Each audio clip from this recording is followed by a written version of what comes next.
راہ ایمان. Don't forget to subscribe our channel. الرحمن الرحیم. نحمده ونصلي على رسوله الكريم. اما بعد.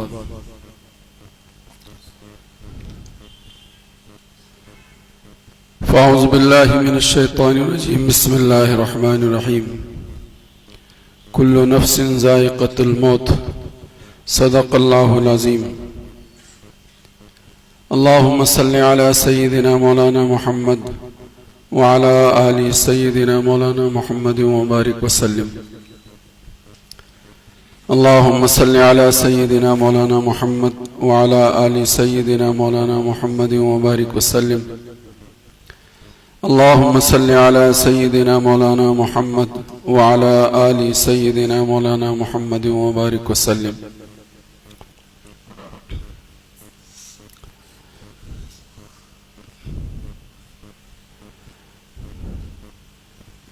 حدیث پاک کے اندر آتا ہے، حضرت عبداللہ ابن عمر رضی اللہ تعالیٰ عنہ فرماتے ہیں، اتیت النبی صلی اللہ علیہ وسلم عاشر عشر.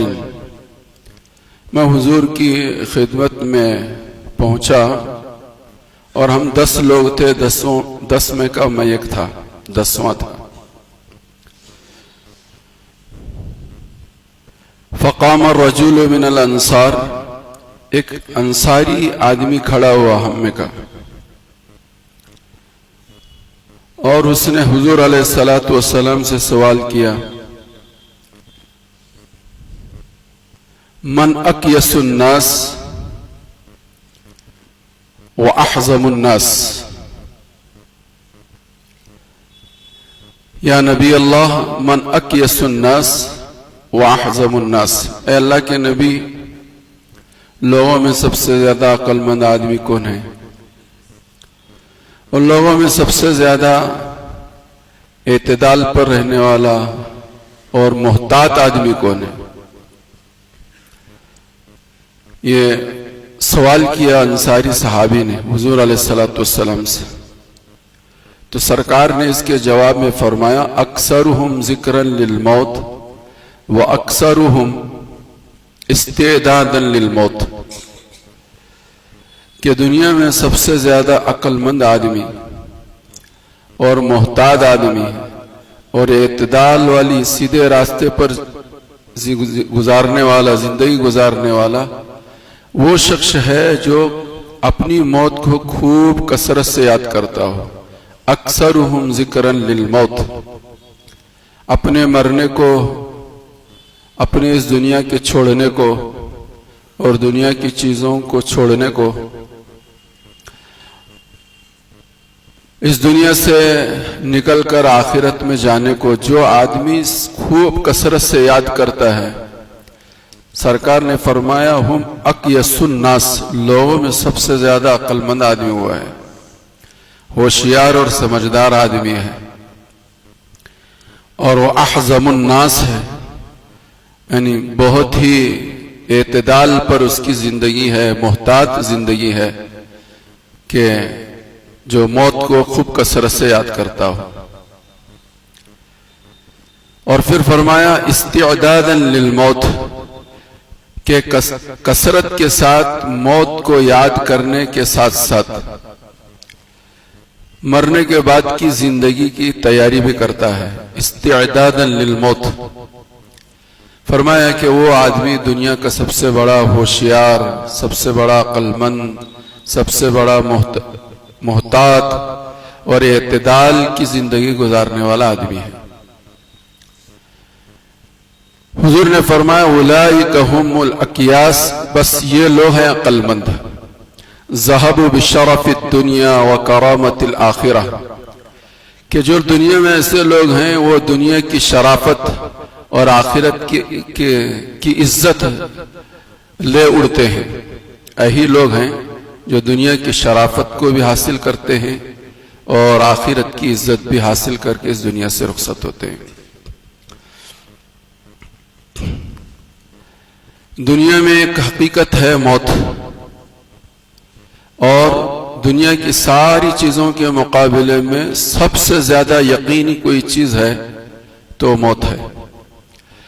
لیکن دنیا ایک ایسا دھوکے کا گھر ہے کہ جتنی یہ یقینی ہے اتنا ہی انسان اس سے غافل ہے. کاروبار میں کامیابی غیر یقینی، مستقبل ہمارے بچوں کا روشن ہو غیر یقینی، اس میں کسی کا یقین نہیں ہے. لیکن اس کی دوڑ دھوپ، اس کے حصول کی کوشش، اس کی جد و جہد، اس کی محنتیں، اس کے لیے دن رات اپنی جان کو، صلاحیتوں کو، مال کو، گھر بار کو لگاتا ہے آدمی، جبکہ یہ سب غیر یقینی ہے. دنیا میں جتنی چیزیں ہیں ان سب سے زیادہ یقینی کوئی چیز ہے تو وہ موت ہے. بار بار اس کا مذاکرہ ہوا کہ دنیا میں بڑے بڑے دہری آئے، اللہ کا انکار کرنے والے، وہ کہتے رہے کہ اللہ واللہ کچھ نہیں ہے، یہ دنیا تو خود بخود وجود میں آئی ہے، خود بخود یہ دنیا چل رہی ہے. اللہ کا انکار کرنے والے بھی کچھ دہریہ قسم کے لوگ دنیا میں ہر زمانے میں رہے ہیں. لیکن دنیا میں آج تک کوئی ایک بھی انسان ایسا نہیں آیا جس نے موت کا انکار کیا ہو. موت ایک یقینی حقیقت ہے، اور جتنی یقینی حقیقت ہے اتنا ہی انسان اس سے بے پرواہ، بے فکرہ اور غافل ہم سب ہیں. اور یہ اتنی یقینی چیز ہے، حضرت شیخ نے ایک واقعہ لکھا ہے کہ ایک آدمی بہت صاحب ثروت، صاحب مال،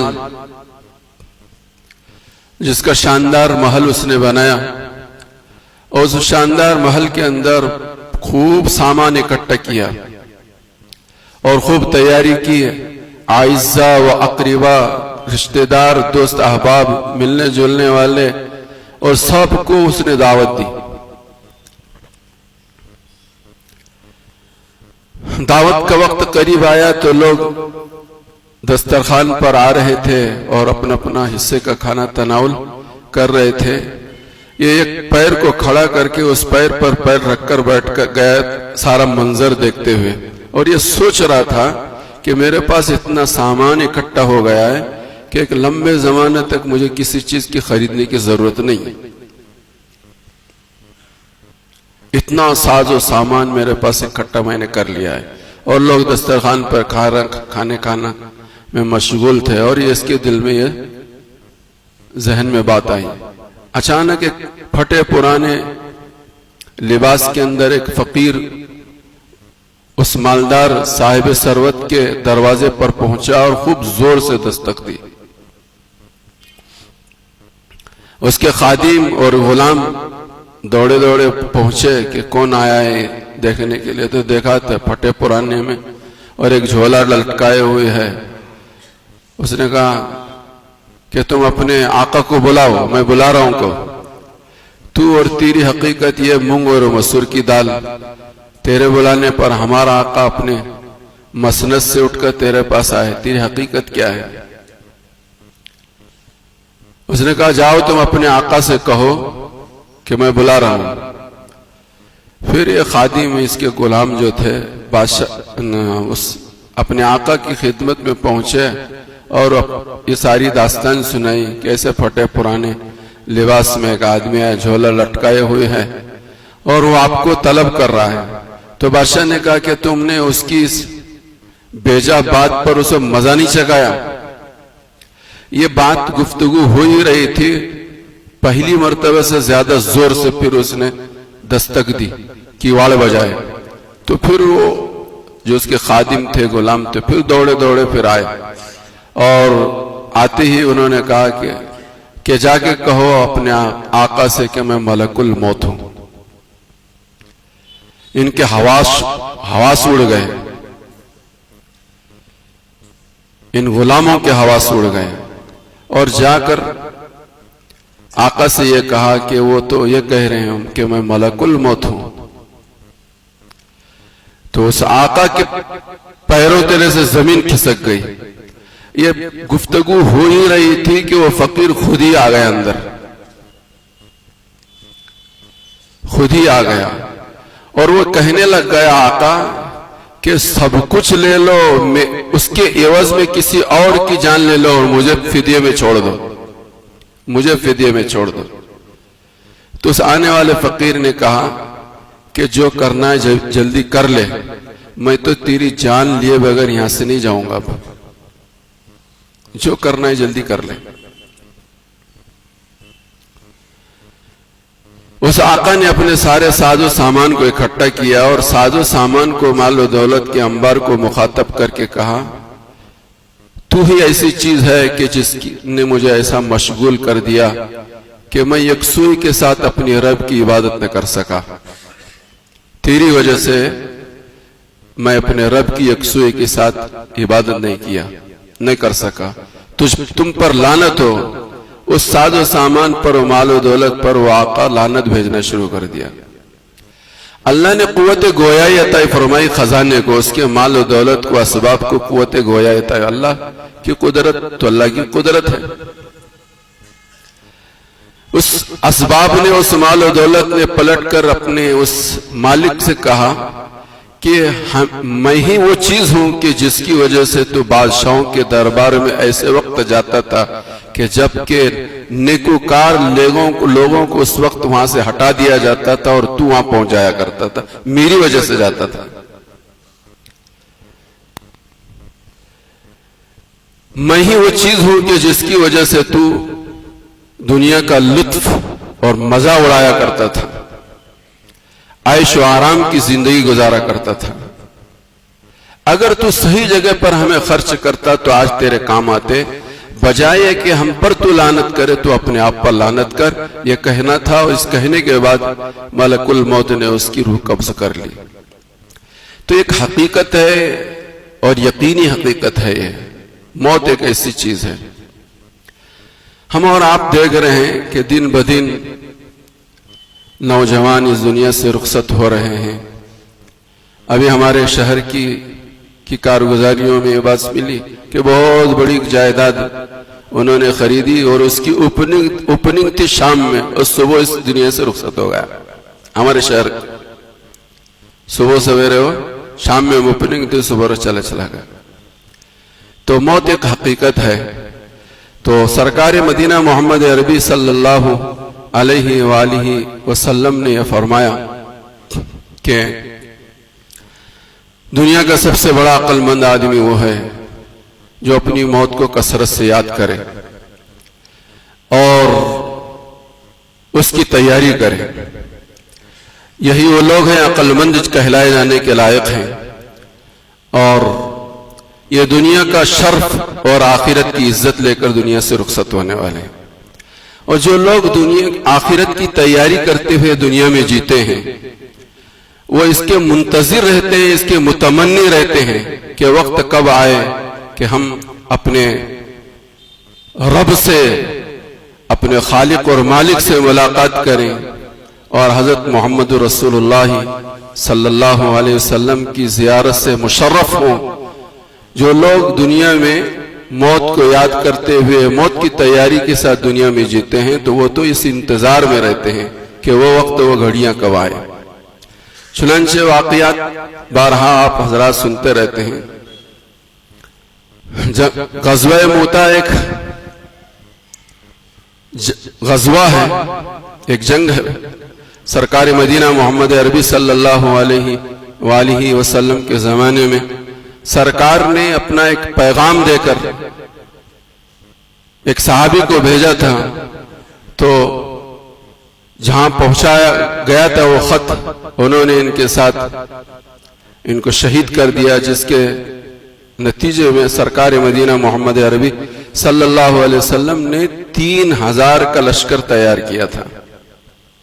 3000 کا لشکر، جس نے زید بن حارثہ کو پہلے امیر بنایا، اور پھر حضرت جعفر ابن ابی طالب، اور اس کے بعد عبداللہ ابن رواحہ، اور یہ کہہ کر بھیجا تھا کہ زید بن حارثہ شہید ہو جائیں تو تم امیر بننا، جعفر بن ابی طالب، اور ان کے شہادت کے بعد حضرت عبداللہ ابن رواحہ سپہ سالار بننا، اس کے امیر بننا، اور اس کے بعد مسلمان، ان کے بھی شہادت کے بعد مسلمان خود آپس میں مشورہ کر کے اپنا سپہ سالار اور امیر منتخب کرنا. یعنی یہ مطلب یہ تھا کہ ان کو جانے سے پہلے ہی اس بات کی سرکار اطلاع دے چکے تھے کہ تمہاری شہادت یقینی ہے، اور بڑی بشاشت کے ساتھ، بڑی خوش دلی کے ساتھ، اور اس تمناؤں کے ساتھ اور شہادت کی دعاؤں کے ساتھ لوگ دعا کر رہے تھے. جب رخصت کر رہے تھے لوگ، تو اللہ تمہیں بخیر و عافیت لوٹائے.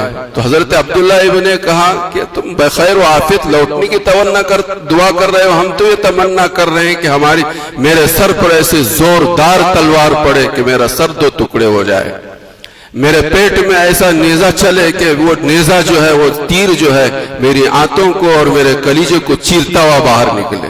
میں تو یہ دعاؤں کے ساتھ جا رہا ہوں. تو یہ لوگ اس تمناؤں کے ساتھ، اس لیے کہ ان کی زندگی یہی تھی کہ وہ اپنی موت کو یاد کرتے ہوئے اور موت کے بعد کی زندگی کی تیاری کے ساتھ زندگیاں گزرتی تھی. وہ تو متمنی رہا کرتے تھے اس وقت کے. لیکن جو لوگ فکر آخرت سے غافل ہو کر صرف دنیا طلبی کے ساتھ اور دنیا کی حرص و ہوس کے ساتھ دن اور رات اسی مشاغل میں مشغول رہ کر اپنی زندگی گزارتے ہیں، ان کا جی اور ان کا کیا، ہم سب اسی کشتی کے سوار ہیں کہ ہم سب گھبرائے سہمے رہتے ہیں. اس کی بنیادی وجہ علماء نے یہ بات لکھی ہے کہ در حقیقت جو تیاری ہمیں اپنی زندگی میں آخرت کی زندگی کے لیے کرنی چاہیے، اس تیاری سے ہماری زندگیاں جو ہے وہ عاری ہیں اور خالی ہیں. اس وجہ سے ہمارا جی گھبراتا ہے، ہم گھبرائے سے رہتے ہیں. اور یہ وہ لوگ تھے کہ جن کو کی شہادت کی اطلاع ان کو پہلے دی جا رہی ہے اور پھر بعد میں وہ جا رہے ہیں. چنانچہ ایک مقام پر جا کر انہوں نے پڑاؤ ڈالا اور ان کو بعد ان کو معلوم شرجیل 1,00,000 فوج کے ساتھ مسلمانوں کی 3,000 فوج کے مقابلے کے لیے میدان میں آیا ہوا ہے. اور کچھ دیر کے بعد ہرقل بھی ان 1,00,000 کی مدد کے لیے 1,00,000 فوج لے کر آیا ہے. تو کتنے بن گئے؟ 2,00,000 کا مجمع ہے دشمنوں کا، اور ادھر مسلمان 3,000. مسلمانوں نے آپس میں مشورہ کرنا شروع کر دیا. 2 دن مشورے میں گزرے کہ کیا کرنا چاہیے، حضور کو اس کی اطلاع دینی چاہیے نہیں دینی چاہیے. 2 دن تک مشورہ ہوتا رہا. حضرت عبداللہ ابن رواحہ رضی اللہ تعالیٰ عنہ نے کھڑے ہو کر دوسرے دن یہ فرمایا کہ تم کس چیز کو ناپسند کرتے ہو؟ اسی چیز کو ناپسند کرتے ہو جس چیز کی طلب میں تم آئے ہو. جس چیز کی طلب میں تم آئے ہو. ہم کبھی بھی دشمنوں سے اپنی کثرت اور اپنی قوت اور اپنے مجمع کی بنیاد پر مقابلہ نہیں کرتے. تو ہم تو اس دین کی وجہ سے دشمن سے مقابلہ کرتے ہیں کہ جس دین کی وجہ سے اللہ نے ہمیں عزت دی ہے. آگے بڑھو. 2 حال سے خالی نہیں ہے، یا تو ظہور، یا تو ایک غلبہ ہوگا یا ایک شہادت ہوگی. یہ کہہ کر 3,000 کے مجمع کو 2,00,000 کے مجمع کے مقابلے میں حضرت عبداللہ ابن رواحہ نے کھڑا کر دیا. تیار ہو گئے سب. اس لیے کہ وہ سب جو ہے جانتے تھے کہ اس دنیا کے بعد ایک زندگی ہے، وہ دنیا سے 1000 گنا زیادہ بہتر ہے. 1000 گنا زیادہ بہتر. ما لا عین رأت ولا اذن سمعت ولا خطر على قلب بشر. وہ تو ایسی زندگی ہے کہ کسی آنکھ نے اس زندگی کے وہاں کے عیش و آرام کے زیب و زینت کے اور دل کو خوش کرنے والی اور دل اور آنکھوں کو ٹھنڈا کرنے والی ایسی چیزیں ہیں کہ جس کو کسی آنکھ نے دنیا میں دیکھا نہیں، کسی کان نے وہ چیزوں کو سنا نہیں، کسی کے دل پر اس کا تصور گزرا نہیں. ان ساری چیزوں کا ان کے دل کی رگ رگ میں، ان کی دل کی گہرائیوں میں بات رچی اور بسی تھی. وہ جانتے تھے کہ اس کے بعد کی زندگی بہت خوش و خرم زندگی ہے، بہت عیش و آرام کی زندگی ہے، عافیت کی زندگی ہے. علماء نے یہ بات لکھی ہے دنیا میں جتنے انسانوں کو جتنی تکلیف پہنچتی ہے وہ ساری تکلیف ایک طرف، ایک انسان کو موت کے وقت جو تکلیف پہنچتی ہے وہ تکلیف ان ساری تکلیفوں کے مقابلے میں بھاری ہے. اللہ میری تمہاری سب کی کو آسان موت نصیب کرے، آسان موت نصیب کرے۔ یہ آسان موت کب ہوگی؟ جب انسان موت کو یاد کر کے موت کی تیاری کرے گا۔ وہ تو جنت کی نعمتوں کی منظر کشی کر رہا ہوگا، نظارے کر رہا ہوگا، اس کو محسوس بھی نہیں ہوگا۔ جو کچھ تکلیف ہوگی اس کے جسم کو ہوگی، اور روح اس کی مچل رہی ہوگی کہ کب میں اس دنیا سے رخصت ہوں اور اس باغ و بہار میں پہنچوں، اس کو احساس تک نہیں ہوگا۔ بہرحال یہ 3000 کا مجمع حضرت عبداللہ ابن رواحہ کی اس مختصر سی 1 منٹ کی تقریر پر کھڑا ہو گیا اور پھر مقابلے کے لیے آگے بڑھے۔ علماء نے لکھی ہے بات، 3000 کا لشکر، 2 لاکھ کا لشکر سامنے، صرف جو ہے 10-12 لوگ مسلمان شہید ہوئے اور سارے 2 لاکھ کے مجمع کو شکست فاش ہوئی اور سب بھاگ گئے۔ بہت کچھ تھوڑا سا مال غنیمت ملا، اور حضرت خالد بن ولید رضی اللہ تعالیٰ عنہ، ان تینوں کی شہادت کے بعد حضرت خالد بن ولید رضی اللہ تعالیٰ عنہ کو سپہ سالار اور امیر مقرر کیا گیا، جن کے سپہ سالاری میں، ان کی امارت میں مسلمان غالب ہو گئے اور واپس آ گئے۔ حضرت خالد بن ولید رضی اللہ تعالیٰ عنہ ساری زندگی میدان میں کام کرتے رہے، اسی ذوق کے ساتھ، اسی شوق میں کہ شہادت کی موت ملے۔ ساری زندگی وہ اسی لیے میدان میں جاتے رہے کہ مجھے شہادت کی موت نصیب ہو جائے، لیکن شہادت کی موت حضرت خالد بن ولید کو نصیب نہیں ہوئی۔ ہمارے دارالعلوم دیوبند کے اکابر مولانا یعقوب صاحب رحمۃ اللہ علیہ ہیں، ان کا ملفوظ لکھا ہے قاری مولانا ادریس صاحب کاندلوی رحمۃ اللہ علیہ نے۔ ان کا خلاصہ یہ ہے کہ خالد بن ولید خامخواہ ہی جو ہے موت کی تمنا کر رہے تھے۔ یہ تو ناممکن سی بات تھی، یہ تو ناممکن سی بات تھی کہ خالد بن ولید جو ہے شہادت کی موت کی تمنا میں میدان میں جا رہے تھے۔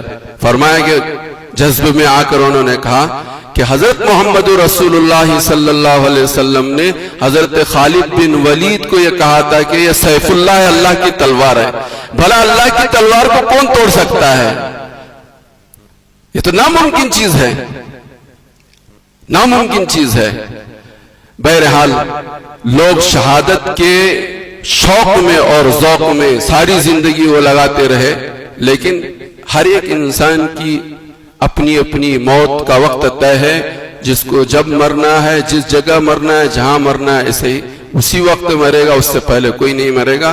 فکر کی چیز جو ہے وہ یہ ہے کہ اکثرہم ذکرا للموت و استعدادا للموت، انسان کی عقل مندی اس میں ہے کہ آدمی جو ہے اپنی موت کو یاد کرتا رہے اور موت کے بعد کام آنے والی زندگی کی تیاری میں اپنے دن رات کو کھپائے، اپنی صلاحیتوں کو لگائے، اپنے اوقات کی ترتیب بنائے۔ اللہ پاک ہم سب کو اچھی موت، ہم سب کی عمروں میں برکت بھی عطا فرمائے اور ہماری آنے والی زندگی کو پچھلی زندگی سے بہتر بنائے، اچھی بنائے، بڑھیا بنائے۔ ہماری آنے والی زندگی ہماری پچھلی زندگی کے لیے کفارہ سیاد بنے۔ اگر ایسی زندگی ملتی ہے تو حدیث پاک کے اندر آتا ہے بہت مبارک ہے وہ آدمی کہ جس کو زندگی لمبی ملی ہو، جس کو زندگی لمبی ملی ہو، کہ جس لمبی زندگی کے اندر اعمال خیر کے کرنے والا ہے، وہ اعمال خیر کرتا ہے، اس کے لیے وہ لمبی زندگی بہت مبارک ہے۔ اور جو اعمال خیر سے ہٹا ہوا ہے، کٹا ہوا ہے، اس کے لیے بہت بری زندگی ہے۔ اگر اس کو لمبی زندگی ملتی ہے تو لمبی زندگی کے ملنے کا مطلب ہے کہ جتنی لمبی زندگی اس کو ملے گی اتنی ہی اس کی زندگی میں گناہ ہوں گے اور خدا کی نافرمانیاں ہوں گی، اور اس کے لیے آفت، دنیا میں بھی آفت ہوگی اور مرنے کے بعد بھی ایک لمبا سلسلہ آفتوں کا اور مصیبتوں کا چلے گا کہ جس کے لیے کوئی آگے اس کے لیے کوئی دوسرا راستہ نہیں ہوگا۔ اللہ پاک مجھے اور آپ کو سب کو سمجھنے کی توفیق عطا فرمائے۔ بہت ہی انہیں کیا کہتے ہیں، یہ زندگی جو ہے بہت بڑی نعمت ہے۔ علماء نے یہ بات لکھی ہے کہ ایمان سے بڑھ کر اگر کوئی نعمت ہے تو وہ زندگی کا ملنا ہے۔ زندگی ملی ہے، اس پر پھر ایمان ہے۔ اگر زندگی ہی نہ ملتی تو نہ ایمان کا مسئلہ نہ کفر کا مسئلہ. اللہ پاک ہم سب کو اپنی اپنی زندگیوں کی قدردانی کی توفیق نصیب فرمائے. اور اس کی قدردانی یہی ہے کہ ہم سب اپنی اپنی آخرت کو یاد کرنے والے, فکر آخرت کے ساتھ اذکروا حازم اللذات کا ہم کیا کہتے ہیں اس کے سامنے رکھ کر اپنی زندگی گزارنے والے بنے. اللہ مجھے بھی اور آپ کو بھی سب کو اچھی زندگی عطا فرمائے, لمبی عمریں عطا فرمائے کہ جس عمر کے اندر ہم اپنی آخرت کی تیاری کر سکیں. وآخر دعوانا ان الحمدللہ رب العالمین.